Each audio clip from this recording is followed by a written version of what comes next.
All right, folks, you're live with Lonzo, the Godfather of West Coast hip hop. Like I say every week, y'all. Here we go.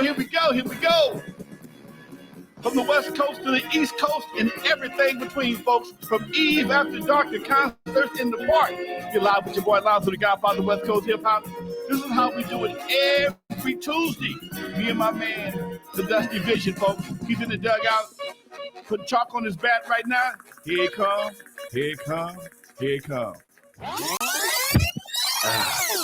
What up, Dusty? Why? Put me in, coach. Put me in. I'm ready. You in.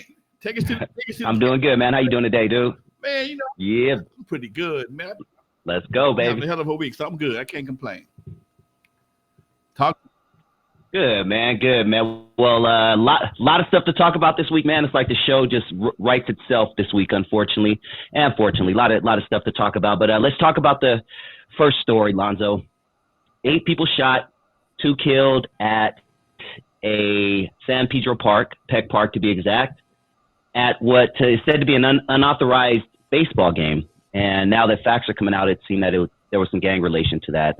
Used to DJ there, right? Man, that's where I started at, Doc. Peck Park.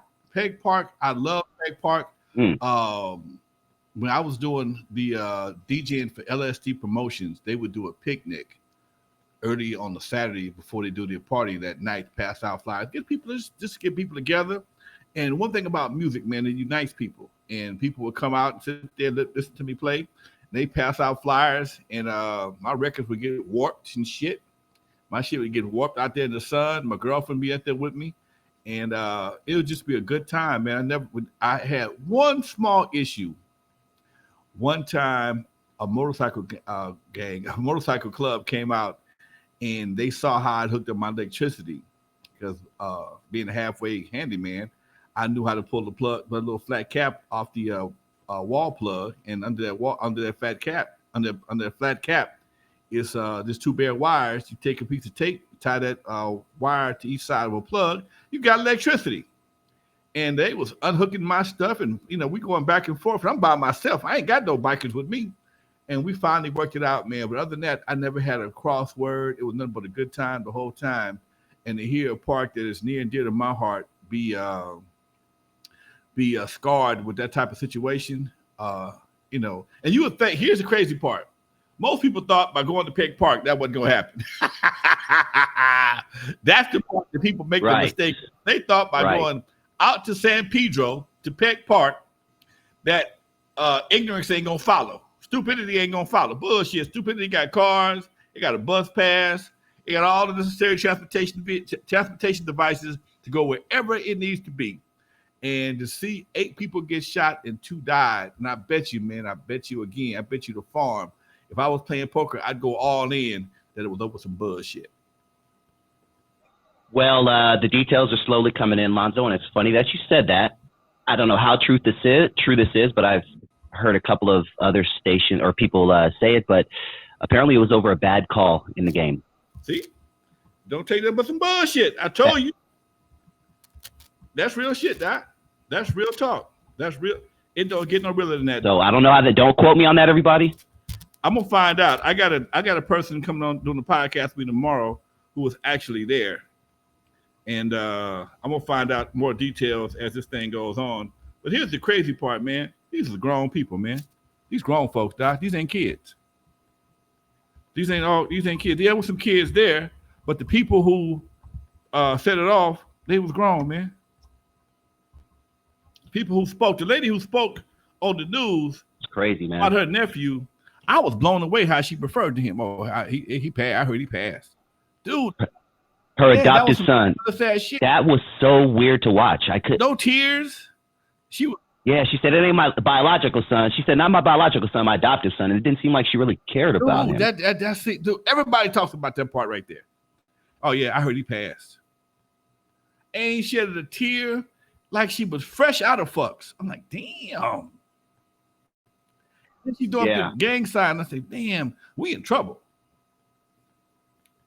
Come on, dude.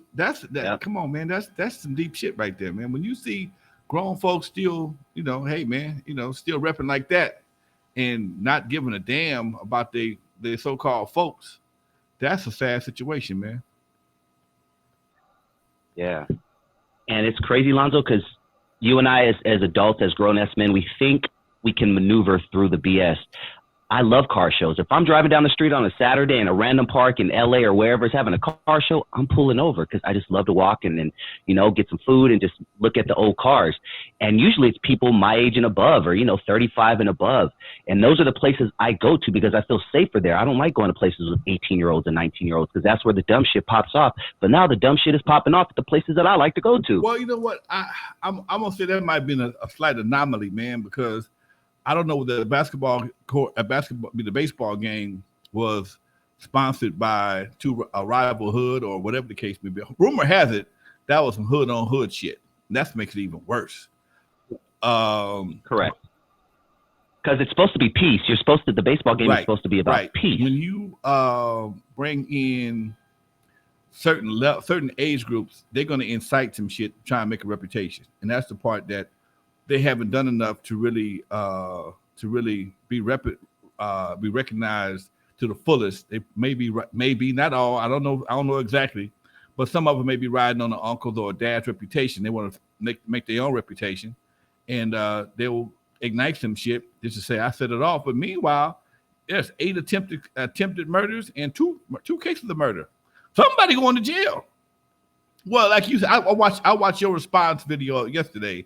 And you seem to think that nobody's gonna go to jail. And you know what? Now that I think about it, because of some hood on hood situations, it's a possibility. Nobody will say nothing. It's a possibility. And once again, I just said this the other day, and when I was in Sacramento the other day, that as long as we protect the people that do the shooting, we're gonna keep getting shot. It's simple as that. If you keep protecting the shooters, the people still gonna get shot. Now, everybody else was trying to, most of the people that was being interviewed in the by the news, you could tell they probably wasn't with it, but some people are still with that, man, into their late 40s and early 50s, and it's real hard. It's real hard to deal with that, man. And I just did a car show in Compton. This is my second car show, and we haven't had a peep. But again, we specialize in much older guys. I mean, the cars out there, these 39 bombs, the Chevrolets, the Dodges. We had a few lowriders, of course, but most of our people that's in the, that's there, and this is something, man, I think we need to check out some other cultures. I know SAs have some issues too, but I've done hundreds of car shows, man. And the last day you see somebody want to do some shooting around them damn expensive ass cars, dude. Could you imagine somebody shooting one of them damn cars with all that chrome? Come on, man. Come on. So he might do the shooting because you pissed him off. But, dude, that's always been one of the most respectful places because you don't want to damage one of them cars, man. People running, because when you're running, you ain't really paying attention to where you're running. You're going to get wherever you can. You hop on one of them hoods or one of them expensively painted hoods or the roof. Come on, man. He going to beat your ass himself. That's going to ignite some more shit. Yep. Could you imagine you done paid $15,000 for a paint job of somebody running across it? No. Yep. Anyway, man, it is what it is. Yeah, man. Well, yeah, I personally hope the people are caught, and we shall wait and see, man. Let's move on because there's so much shit to talk about, Lonzo. It's almost funny. This one was interesting, and as soon as you sent me this, literally, it's like you were reading my mind. But a bishop was robbed of more than $1 million worth of jewelry in the middle of a live church service. Talk to me, dog. This nigga here. Look, I saw the robbery. They have the robbery on. I saw the video of the robbery. Homeboy is doing his thing. He's in the pulpit looking like King Tut or some Roman god or something. He got gold all down his wrist. He got gold this and gold necklace and watches and stuff. And I'm like, you know what, man? I don't wish nobody no bad luck, but that was stupid on his part. I know, oh man, this should be in church. No. God ain't never did it like that, man. Jesus, God, Abraham, nobody did it like that. Why is it that all of a sudden everybody wants to live like a rapper? preachers want to live like rappers. I remember I was downtown LA. This was, man, about 10, 12 years ago. And I went to pass this store in this window with some bomb-ass suits. And that's when everybody was wearing. Everybody was on a different level of swag then.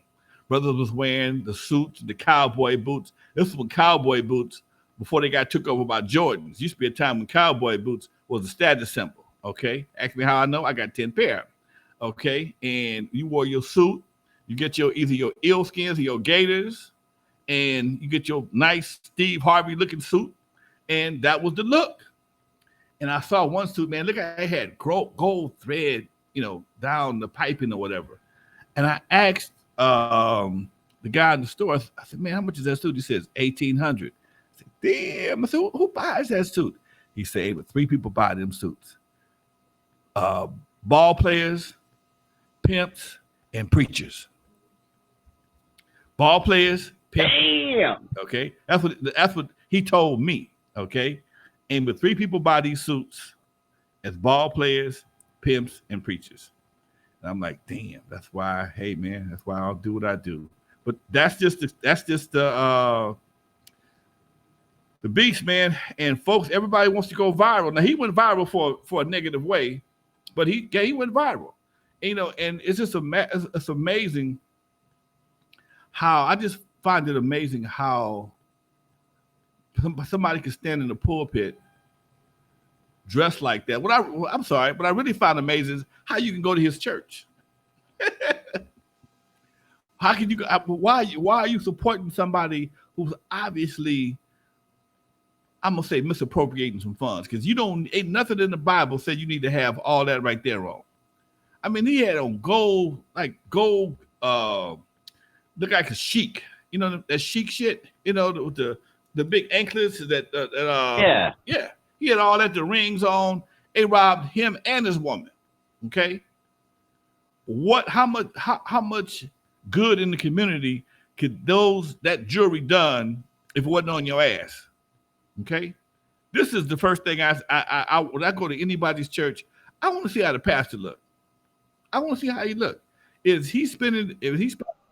That's the first thing I do. Dude, I don't mind you wearing a nice suit. I ain't mad about that. I don't mind you having a nice car. Okay.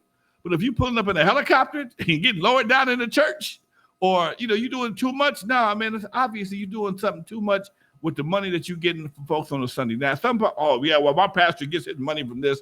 My pastor don't take a salary. Yeah, I find it hard to believe.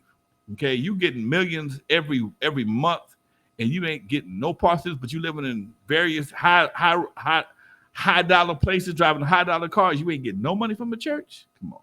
I don't know. I don't know. I do. Man, good old. Then you just had boy. Yeah, Creflo Dollar just copped to being. He said he told this as a congregation after he asked him for a jet, that he had a misinterpreted tides or something like that. Man, get out of here with that. Okay, I'm trying to. Man. We bought out my pastor, Alexis. One of my good buddies who's a pastor right now. I see G Rock drop something on. What's up, G Rock? Thank you very much. Thank you, G Rock. I don't mind supporting the church, man. I go to church all the time. Okay, people may not think about it. I'm not one of them wear my church on my sleeve type of people. I go for me. I don't go for everybody else. That's what I do. Okay, I don't want to impress nobody else. Okay, same here. If I don't go, it's on me if I do go. And I've been going to church all my life. I've been going to somebody's church. I've been Catholic, Muslim, Baptist, everything but Jehovah's Witness and Seventh-day Adventist. I done tried it all. Okay, and what I found in my own through my own education is that a good preacher is a motivational speaker. A good preacher is a motivational speaker. Okay, and he uses the Bible. Exactly. He uses the Bible as his basis to tell his story, to weave his story.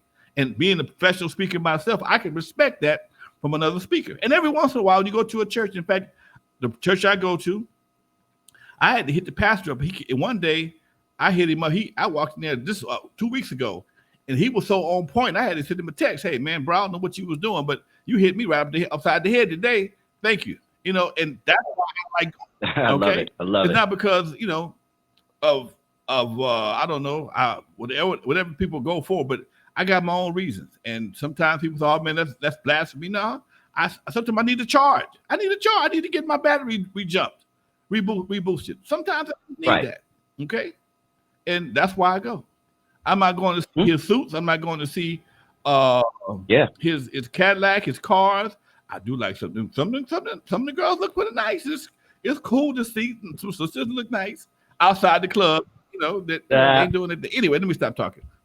Of course, I agree.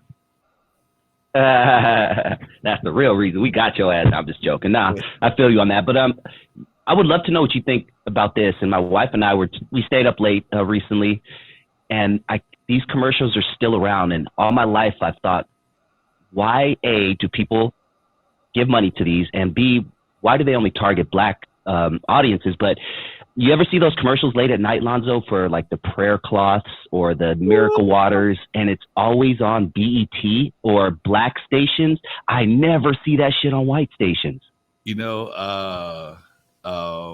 It's amazing, man, that you should say that, because Martin just reminded me I hadn't hit the organ in a while. Thank you, my man Marlon.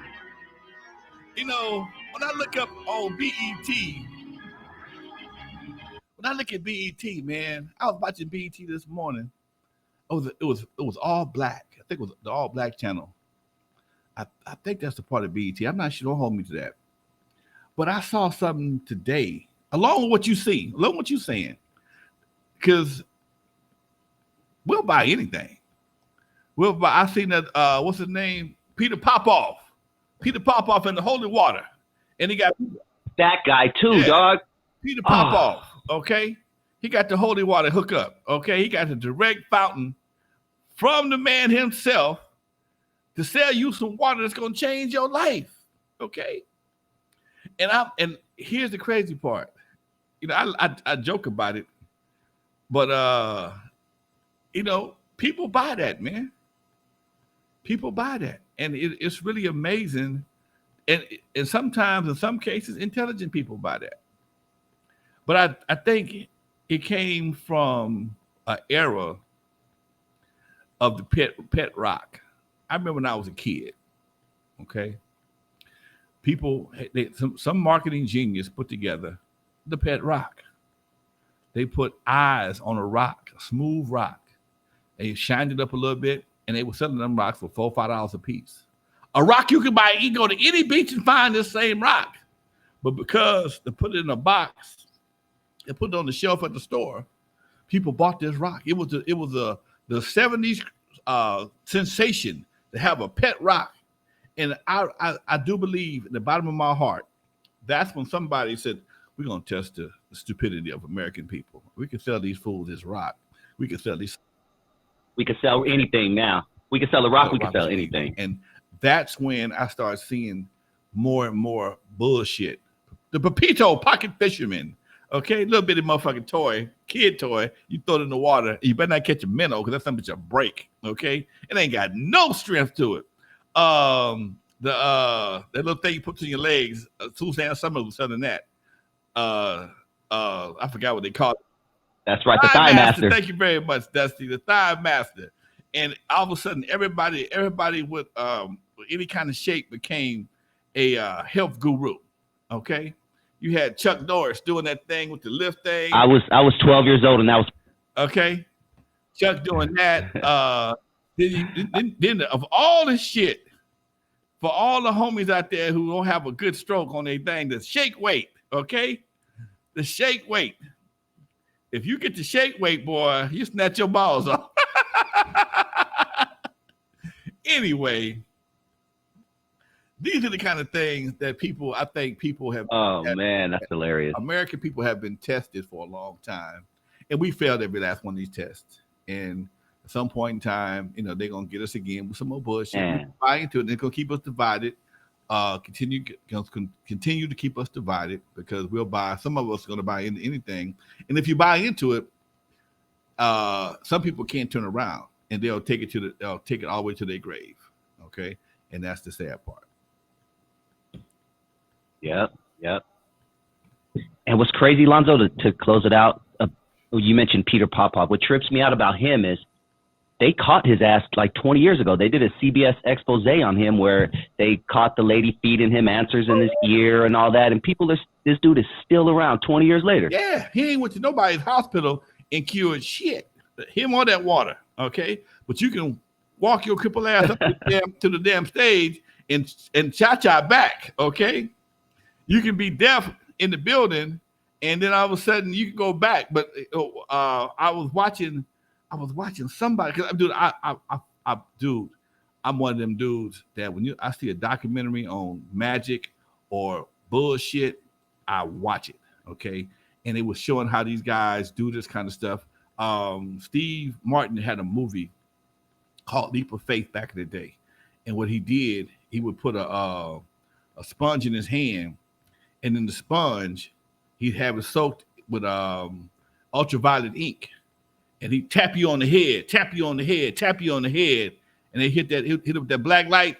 All of a sudden, you see a cross on their head, okay? And basically, a lot of what you see, a lot of what they see is simple physics, but the average person don't know physics, okay? So you put an ultraviolet ink on their head, the same ink they use for nightclubs. The same ink we used use back in the day for nightclubs. We put the club name on there so cats wouldn't know how to, you know, what to put on their hands. And then you hit it with the black light. Oh, you've been in already. Okay. And they did the same thing. And he had people that would talk to folks and then, you know, talk to them in the audience. They have microphones on them and they send them up to the top. And there was always some bullshit behind it. And like I said before, man, you can be in that summer gun and everybody, no, he ain't went to no hospital and got nobody at the bed yet. But if you walk in that church, you got action. Bullshit. Yep. Let me reply back real quick. Yeah, man, that's crazy, dude. A lot of people are commenting. Crypto says, good times, episode 4, season 1, God's business is good business. Pretty much breaks it down. Yes. I'm going to have to go back and watch that. I love good times, and I will definitely go back and check that one out. Good looking out to everybody in the chat room. Please hit that like button if you have not already. If you're first time here and not subscribed yet, please subscribe to the channel. And most importantly, hit that bell button so you get notified every time Lonzo drop some information, drop some content. Great questions. I'm copying and pasting them all. I just want to make sure I get to the few things that Lonzo and I were going to discuss, and then we'll jump into all of your questions. Let's keep it pushing, Lonzo. This is a story that was sad and dumb at the same time. Tampa rapper Rolly Bands was murdered minutes after telling his ops, "If you want me, I'll be home in 5 minutes."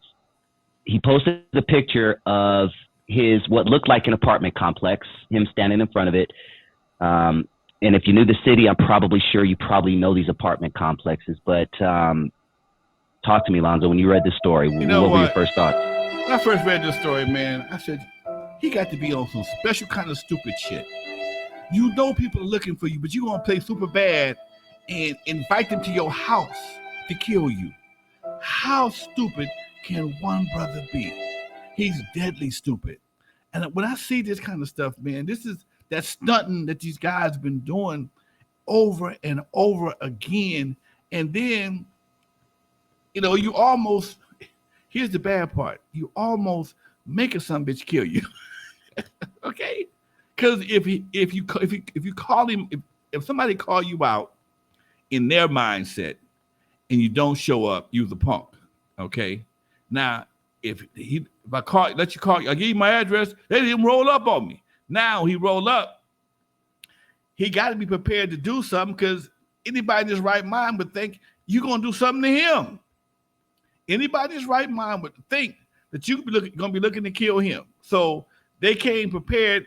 Within a few minutes later, one of them was dead. Somebody's being wanted for murder, all because somebody decided to flex on some stupid shit.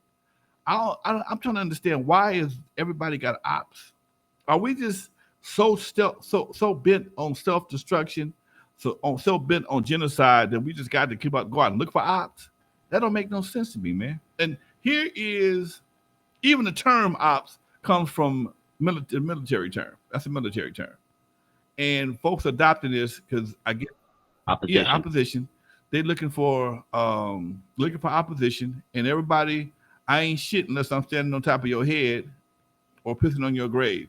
Dude, this is Marlon just gave me some new shit. They went to SSU, Stupid State University. Thank you, Marlon. I like that. Stupid State. That's it. We're using SSU. That one, SSU. SSU, master's degree from SSU. Thank you, Marlon Cozy. I will give you your credit for that right there. I like that. They went to stupid school and graduated, okay? Got a degree and a diploma and a master's degree and teaching it to other students. So, yes, man, SSU, Stupid State University.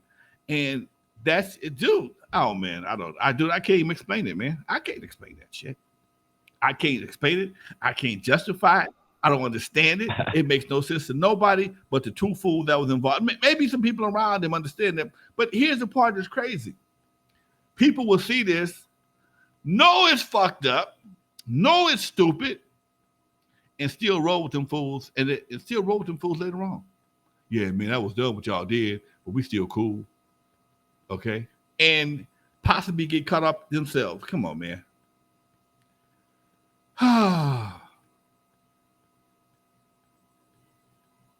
SSU, Stupid State University. That is the best thing I've heard all year. Yes, sir. King Dave says, my ops is the bill collector. Man. I feel you on that, Playboy. That was my ops too, bro. That was my ops too. Bill collector. Yes, sir. I get it. That's it, man. But yeah, man. Let's move on.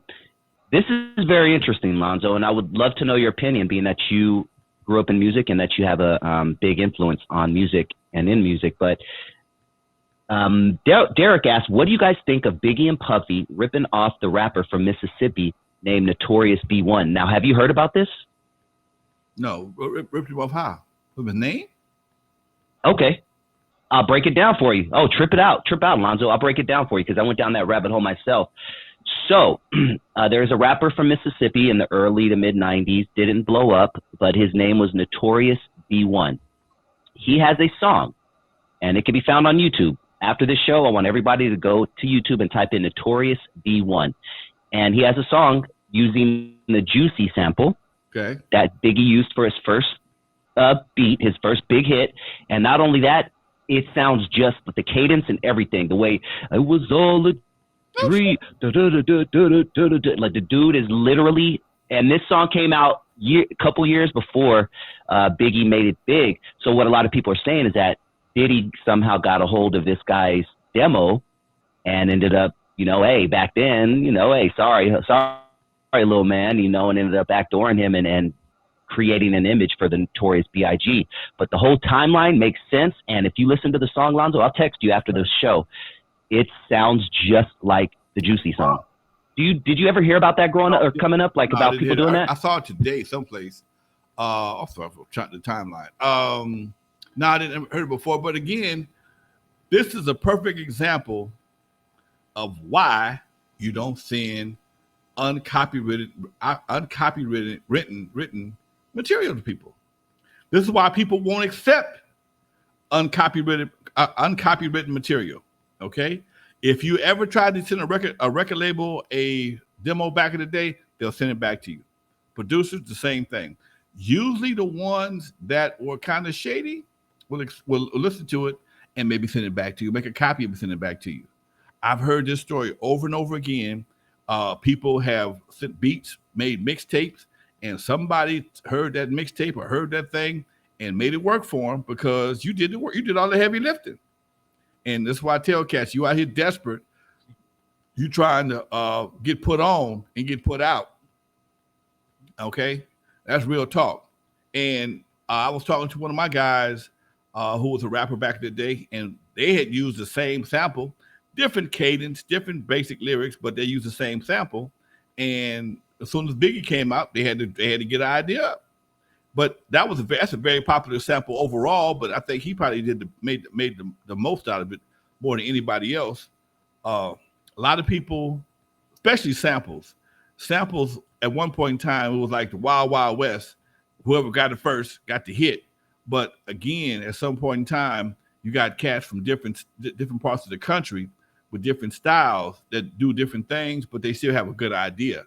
And most of them don't know the proper etiquette or proper protocol to submit your stuff, protect it, or just play it for somebody and walk out with it. Used to be a time to tell you, don't leave your demo behind. They would tell you in a minute, don't leave your demo behind. Mm-hmm. Okay, that was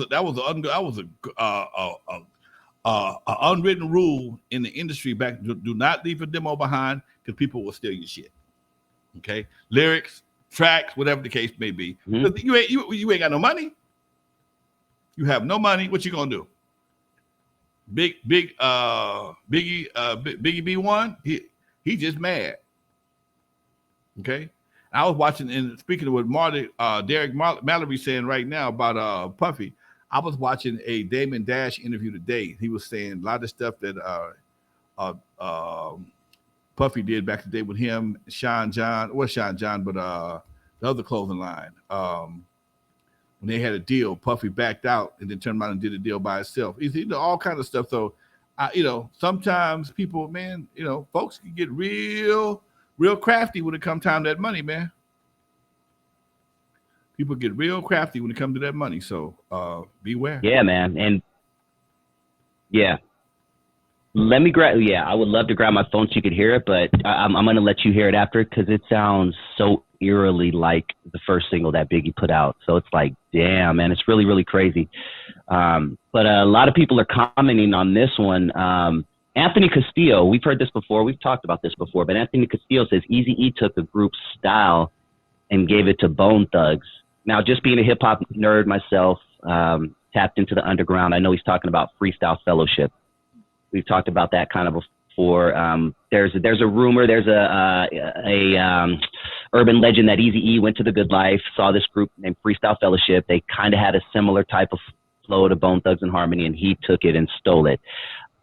Anybody who kind of digs a little deeper, they know that chop style flow was going on all over the country. I mean, from Chicago to Atlanta to Florida, people were doing it, and in Los Angeles. So I don't personally believe Eazy-E took that style. And if you listen to some of Bone's first music, they were doing that style as well. So I don't know, man, but yeah, it's interesting, Anthony Castillo. I interviewed. But back then, did you hear about other people stealing like styles and stuff like that from people? Back then, man, it was not a style stealing. Go ahead. When I had Lazy Bone on the show, he mentioned something like that, and Lazy Bone then was from Ohio, okay. And when Eazy heard them, they was doing that already. Okay, they didn't come Eazy, and Eazy wasn't. I don't see Eazy being a Good Life type of guy. To be honest with you, he might have rolled through that, but I don't see Eazy being a Good Life because that Good Life was basically that was Good Life. It wasn't something that I don't think it would be attracted to Ruthless Records, but I could be wrong. Okay, it just just don't seem like someplace that a guy like Eazy would be going through, that he was just bored. And I don't see him taking the style back. Because, again, he got to get a demo tape, take it back to Ohio, or send it to Bone to have them duplicate that. And that ain't how they connected. Bone, I think Eazy-E and ended up was in Ohio doing the show, and they chased down Eazy. That was that's the story I was told. So. The Roxanne blow up. There it is, man. There it is. What is the Roxanne blow up? What do you mean by that? Art, go ahead and comment below. Roxanne Shante was one of my first crushes. I was crazy about the real Roxanne. We had her at a show in the Skateland one time. But I don't think. Really? I don't think she was that fond of brother. Nice. Yella was trying to mac to her. She wasn't going for it. She was not. Yella trying to get at everybody. When I was we went picking up in the hotel, only one bed messed up. They've been there 3 days.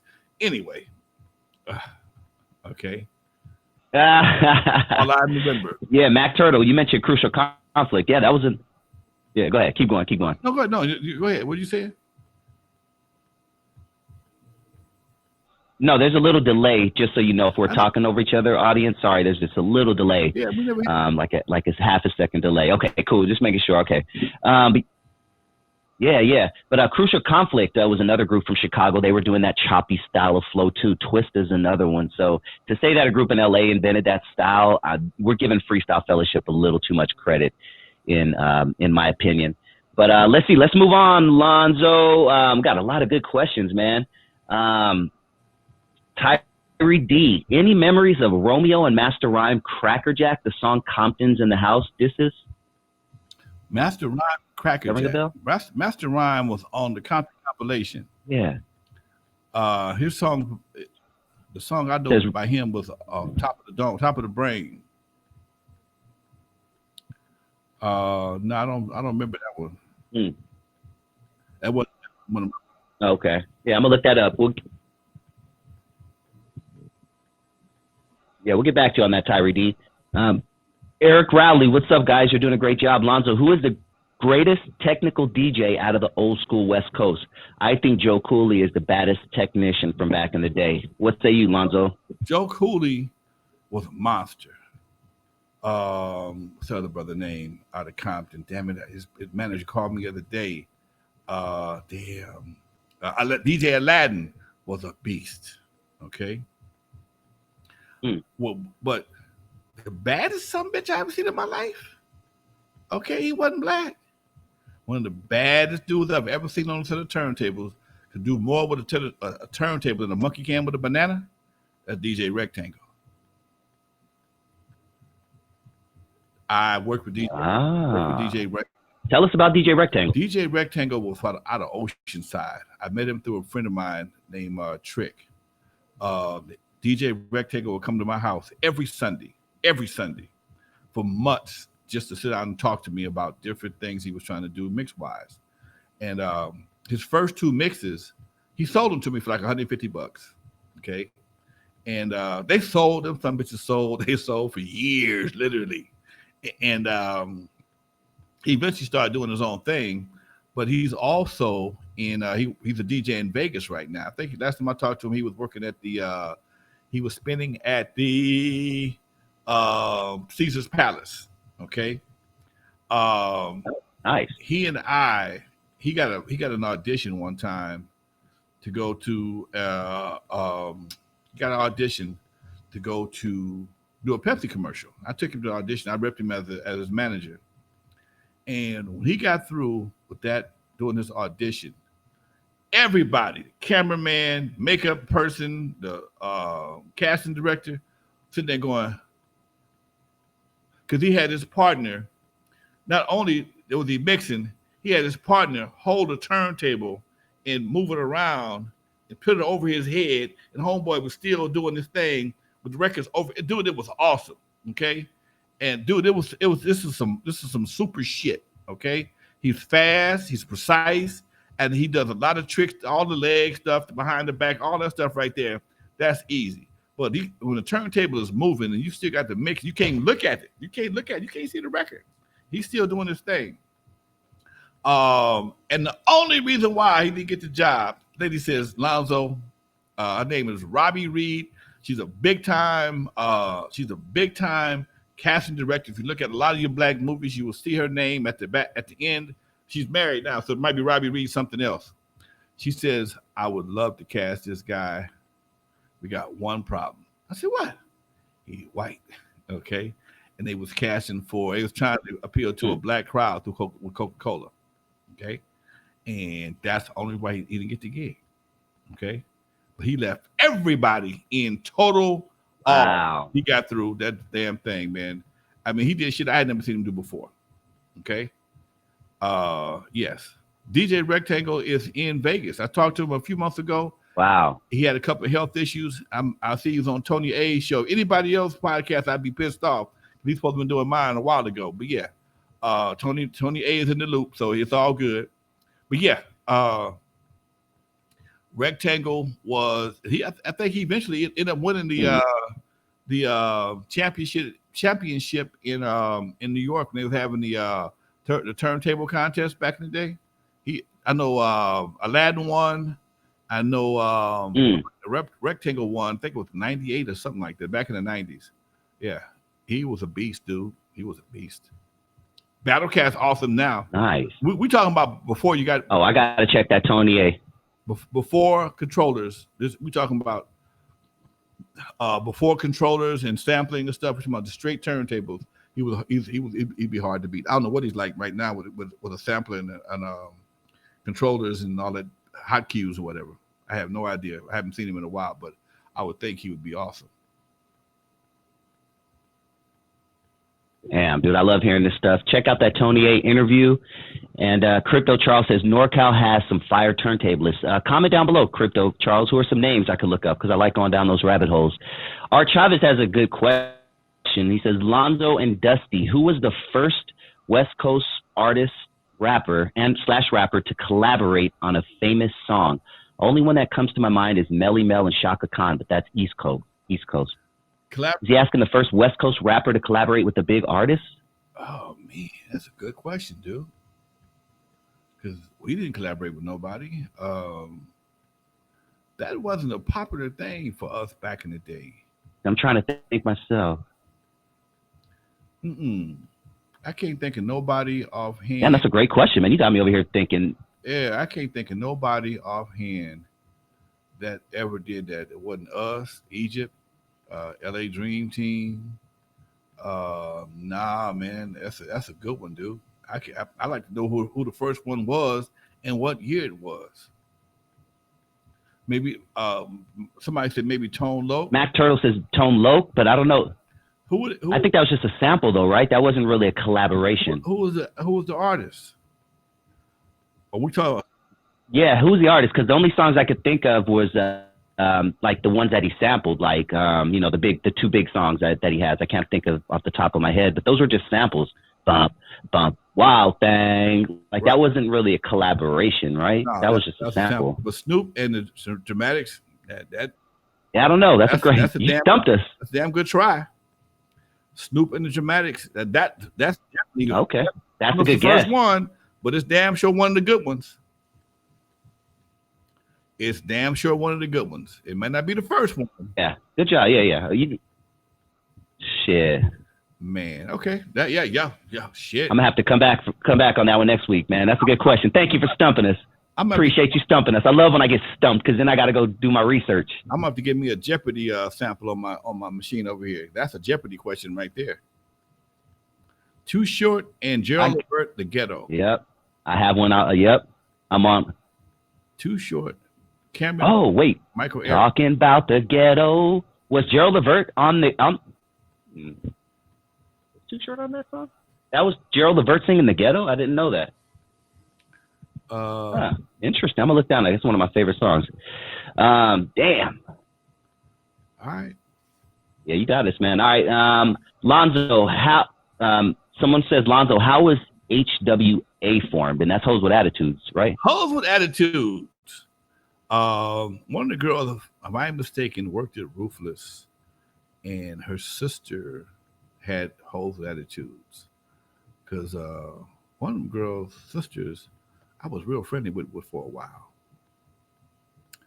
And I'm trying to get them on my show. They don't do interviews. They don't do a lot of interviews. But yeah, they were part of the Ruthless camp, dude. I believe one of them worked at Ruthless and formed a group, or because I had formed a female rap group back in the day. You know, a lot of what I did, I'm not gonna say he copied me, but he watched what I did. He watched a lot of shit that I did. And I created a female rap group back then called Fresh Flesh, two sisters out of Compton, and I had them rapping them with the Campbell sauce. I was doing some Morris Day shit, and it was cool. It was fun. Chaz M86 says, Lonzo, were you on the DOC back in the day, or was he just Ruthless days? DOC came to my studio a few times and hung out, recorded the whole 9 yards. If you ever see DOC's documentary, I'm in it because again, I'm usually in most of the cats beginning of their documentaries, because most cats came to me to get connected with somebody else. Okay, and people, why you didn't do this? It was too many cats at that time. It's almost as bad as it is right now. You got too many people trying to get put on, and it was only so many places to get put on at. I had one. Rufus had theirs. McCullough was, I could recommend nobody to McCullough unless you had management or some kind of label deal, and it just was. They had Delicious Vinyl. They was only looking for certain shit though. So everybody had different shit. Oh, James Brown and MC Hammer. There you go. That's a good one. James Brown, James Brown, MC Hammer. That's a good one. Yeah. Okay. Nice. Yeah, someone said Tone Loc sampled Eddie Van Halen's guitar parts on Wild Thing. Yeah, that's what it was. Yeah, he didn't have no. It was those guitar riffs. Right. Run DMC and who's your favorite female MC? Huh? Aerosmith, right? No, Run DMC. Aerosmith. Aerosmith. Yeah. That was Walk This Way. It's got to be. Well, again, that's East Coast though. That's East Coast. Sorry, that delayed. He said that's East Coast. That's right. We talking about West Coast. Nah. Okay, my bad. My favorite female MC. Yeah, you got it. Probably MC Light, man. I like Rage too. I like Rage a lot. Oh, okay. She just never had a breakout hit yet. I like. I would mix Afro Puffs and Roughneck. So that was something I like doing. Oh, that's a good mix. I can picture that. Yeah. Roughnecks and Afro Puff, they go real good together. Who else we got there? Nice. Okay, so what is it about those two artists what is it about those two female artists that you like? They sound feminine, but their voice is not squeaky. I've never cared for squeaky voice female rappers. It just, I don't know, it takes away from the feel. Maybe that's my personal choice. I don't really care for a lot of soprano male singers. I mean, some guys have strong sopranos. You can tell it's a man, and some guys you sound like a girl singing a man's part. Okay, and if you singing strong soprano like Eddie Kendricks, Smokey, even my boy that just passed from the Delphonics, you could tell that's a man singing a falsetto as opposed to some cat that's so sweet. It's like, damn, you give my ears diabetes, fool. You see, this shit sounds so sweet. So yeah. Let me ask you, speaking of females, have you ever seen an experience in the music biz where you're like, damn, the casting couch is real? Like the gatekeeper thing is real. You know what I mean? With the female trying to make it in the industry. Usually it would be a volunteer situation. Usually they would volunteer to try and get put on. You ain't got to ask nobody. You ain't got to, expect. Well, in my situation, okay, I was always offered things that I had to either turn down or take up on a later date because I was the boss. I was the label owner. So favors are always being offered, suggested, or whatever the case may be. I usually had a girl, depending on who it was, and like I say, I learned a long time ago, like money, all P ain't good P. So I kept my ass to myself a lot of times. I turned down a lot of shit, but the offer was always there, put it that way.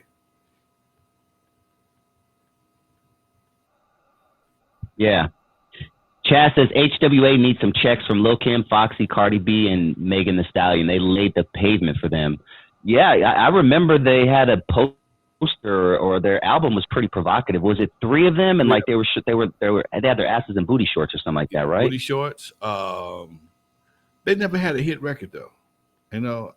They tried, and it didn't go over. I mean, it's one thing. It's hard enough pushing niggas with attitudes. It's another thing to push hoes with attitudes. Okay, it's a whole nother. Yeah. Thank you, Rashard. Much love, baby. It's a whole nother thing to push holes because I mean you're trying to fight on two frontiers right now, okay, at the same time. Niggas and hoes. Okay, we just got past the niggas. Now you gonna give us hoes? Nah, man, you can't give us hoes right now. We need some more time. And that was all. That's what I felt was the one of the problems with that was you tried to shoot them too much too fast, and people ain't going for it.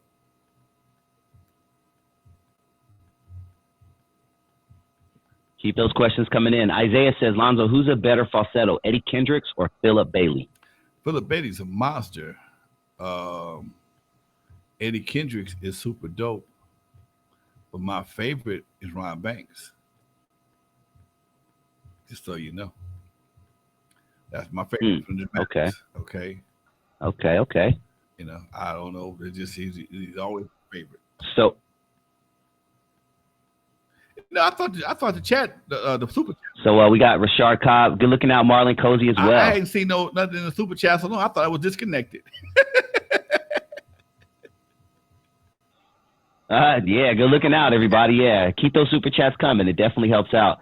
But Rashard actually says, Dusty, still never knew Yellow put out an album out. That mix was nice. So every Saturday, Lonzo, on my show, I premiere a musical artist or an album that didn't really get a lot of promotion. And did you know that Yellow released an album in '96, I believe, right after Eazy-E passed, or a couple years out, and it was dedicated to Eazy-E? Someone asked that in the comments. Did you know that Yellow even put that album out? Menage a Trois, or just Yellow himself? No, it was Yellow. It was just Yellow, and it was called One Mo. I think it was called One Mo Nigga or something like that. Was he sitting by Eazy's grave? Yes, exactly. I wasn't aware of that. Yeah. Oh, okay. Yeah. There you go, Rashard. That was a dope album. I don't know if you've ever listened to it, Alonzo, but I premiered it on my channel. That was a really good album, dude. Who was rapping? Yeah. Was Yellow rapping? Well, you know what? Yellow. But aside from the rapping, the production was amazing. Yellow's flow was aight, but the production was top notch. But yeah, the flow, I was like, keep it producing, Yellow. Keep it producing, player. Love you though. I love you. You know, I was going to my. I'm about to do a USB drive with all the crew cut product ever produced. Okay, I'm gonna do two of them.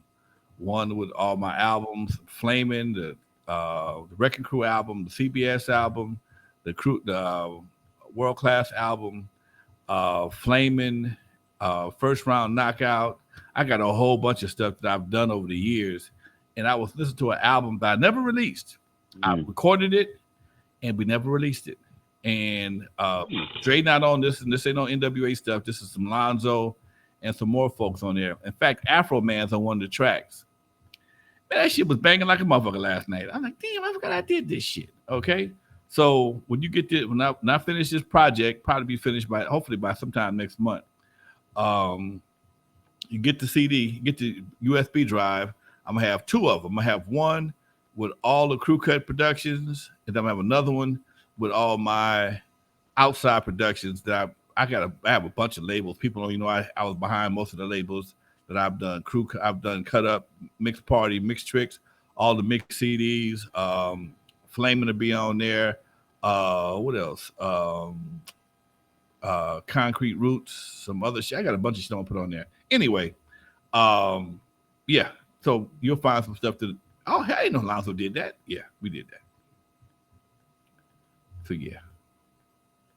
Oh, that's so dope, dude. I'm a nerd. That shit just got me excited. You know what I want to do too in the future, Lonzo? Maybe once a month or something, or every so often. I want to just take one of your albums and just dissect the whole album on a show and just go from song to song, and you maybe share a story of how you recorded, what was going on in the studio at that time, who popped in. I think that would be a really, really interesting show. Okay, we got to set that up. We can do that. That can be fun. I like that. That's a good idea. Yeah. I'll make a note. I'll definitely make a note. Yeah. Okay. Yeah, I'll definitely make a note. But I'm curious about this before we wrap it up. About this particular album you were talking about. Why did you not release that album? I was working with an independent label at the time, and no, I didn't have a deal. I just wanted to do an album, and I've always had the studio. I had a production crew here, and I don't know, man. I forgot the actual reason. Our the main single was dope as shit, and we couldn't afford it. I couldn't afford the clearance at the time. It was we used a dramatic type song. We borrowed some dramatic licks, and then we did the hook came from "Let It Cry" by New Birth, and I think that was Ron Temperton, and his people wouldn't give us a clearance at the time.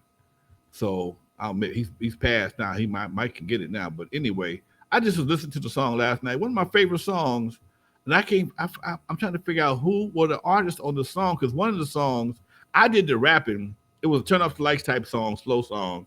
But we had a brother that sung the hook. I can't think of who the hell. I'm going to call one of my other buddies who I think it was. I don't remember who it was that actually sung the hook on this song. But I got to find out just for my own edification, as they say.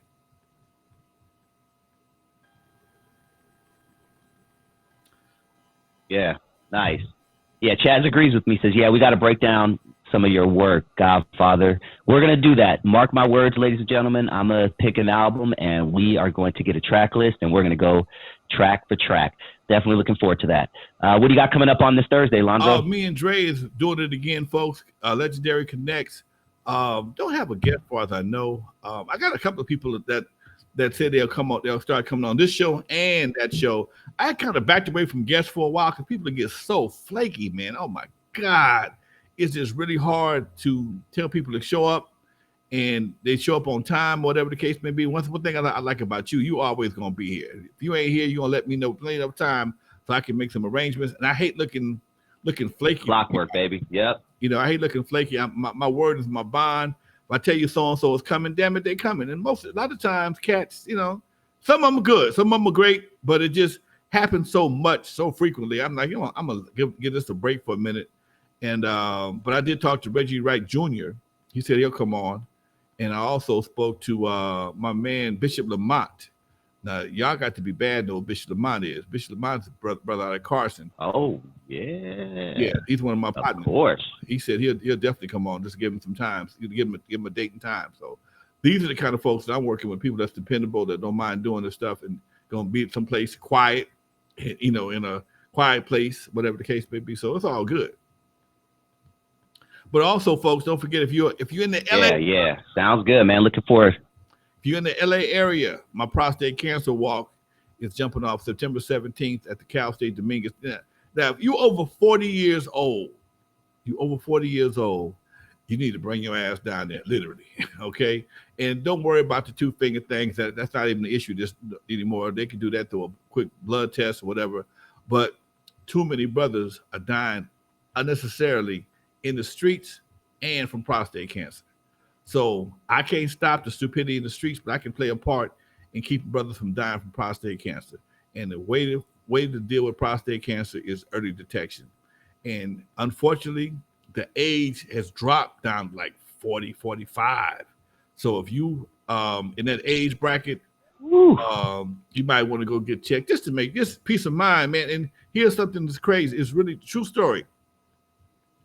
When I started talking about prostate cancer, I put it on my Facebook page, and a brother, he saw my Facebook page. He went and got checked for prostate cancer, but he didn't have prostate cancer. He had colon cancer and didn't know it. So, brothers, we have a tendency not to get checked, not to go to the doctor like we're supposed to. These two fingers will clear a room out of all the cats doing this shit right here. You guys do all these gangbanging signs, but these two fingers clear the room out like the police at the park, okay? So those two fingers are not a major factor anymore. You get your Gleason score, your PSA check, and you can have peace of mind that you don't have prostate cancer. I can't guarantee nothing else, but you won't have prostate cancer. And like I said before, prostate cancer is sneaky. It don't have no real symptoms, none. You don't know you got prostate cancer till it's too late. And that's the crazy part about it. You don't know till it's too late.